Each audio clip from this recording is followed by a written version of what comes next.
సంగారెడ్డి జిల్లా హత్నూరా మండల కేంద్రంలో వైస్ ఎంపీపీ పండుగల లక్ష్మి రవికుమార్ శివశంకర్రావు ఆధ్వర్యంలో కారు గుర్తు కోటు వేసి ఎంపీ అభ్యర్థి వెంకట్రామరెడ్డిని భారీ మెజారిటీతో గెలిపించాలని ఇంటింటి ప్రచారం నిర్వహించారు। ఈ కార్యక్రమంలో బీఆర్ఎస్ సీనియర్ నాయకులు మరియు కార్యకర్తలు భారీ ఎత్తున పాల్గొన్నారు।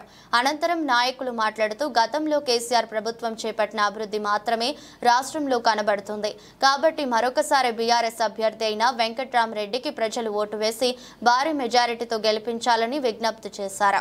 ఎంపీ క్యాన్వాసింగ్ లో భాగంగా హత్నూరాలో ఇంటింటి ప్రచారం చివరి రోజు కాబట్టి భారీ ఎత్తున కార్యకర్తలం అందరం కూడా కలిసి హత్నూరా గ్రామంలో ఇంటింటి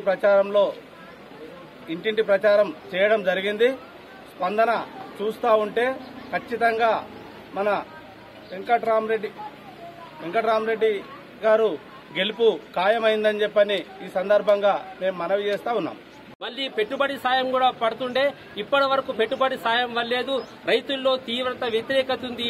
నిరుద్యోగులను మోసం చేసిండు, రైతులను మోసం చేసిండు, ఉద్యోగులను మోసం చేసిండు। కాబట్టి ఖచ్చితంగా మళ్ళా బీఆర్ఎస్ పార్టీని గెలిపిస్తే ప్రశ్నించే గొంతుకను మీరు గెలిపించినట్టయితది।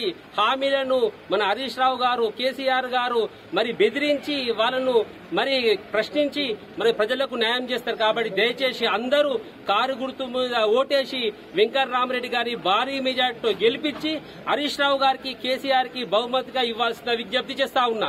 జై మన బీఆర్ఎస్ కార్యకర్తలు అందరం కలిసి ఈ రోజు మొత్తం రాష్ట్ర రోజు కాబట్టి మేము కాంగ్రెస్ హామీలు ఇచ్చి 9 హామీలు ఇచ్చిన వరకు ఇప్పటికీ టీఆర్ఎస్ చేసిన రైతు బంధు కానీ, కళ్యాణ లక్ష్మి కానీ ఏదైతే 9 తారీఖే నేను గెలవంగానే తీసుకోమని చెప్పిండు, అదేవిధంగా ఈరోజు మళ్ళా టీఆర్ఎస్ గెలవబోతుంది।